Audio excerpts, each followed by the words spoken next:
La planète Terre respire.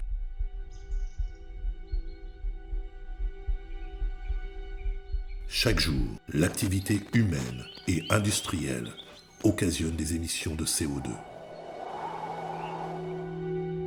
En 2019, la somme des émissions de CO2 à l'échelle globale atteignait 38 milliards de tonnes. À terme, le CO2 rejeté est toxique pour l'atmosphère terrestre.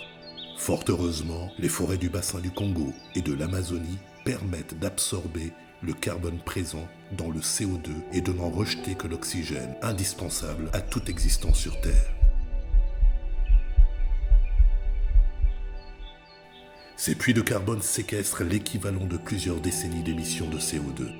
À titre d'exemple, les forêts du bassin du Congo peuvent capter à elles seules plus de 60 milliards de tonnes de carbone. La planète Terre respire. Et les forêts du bassin du Congo et de l'Amazonie sont ces deux poumons verts.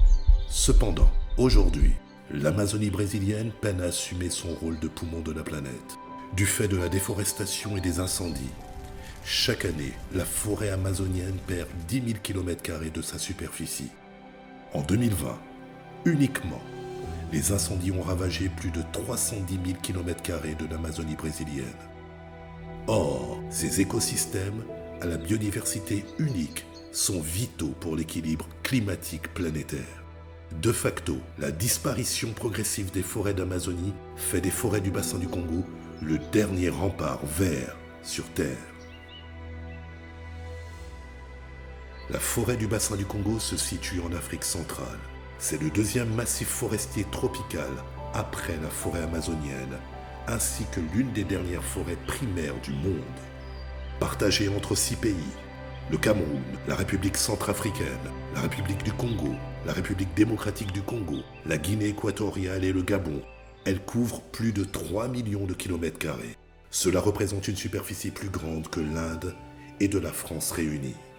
Avec 10 000 espèces de plantes tropicales recensées, dont 30% sont uniques à la région, ainsi que plus de 400 espèces de mammifères, 1000 espèces d'oiseaux et 700 espèces de poissons qui y ont trouvé refuge. Les forêts du bassin du Congo forment l'une des dernières réserves de biodiversité. Les forêts primaires y sont interconnectées, ce qui facilite des mécanismes biologiques sans perturbation. L'importance de la forêt du bassin du Congo se vérifie jusque dans les régions limitrophes. La végétation luxuriante qui la compose concourt au maintien du régime des pluies et la régulation des cours d'eau.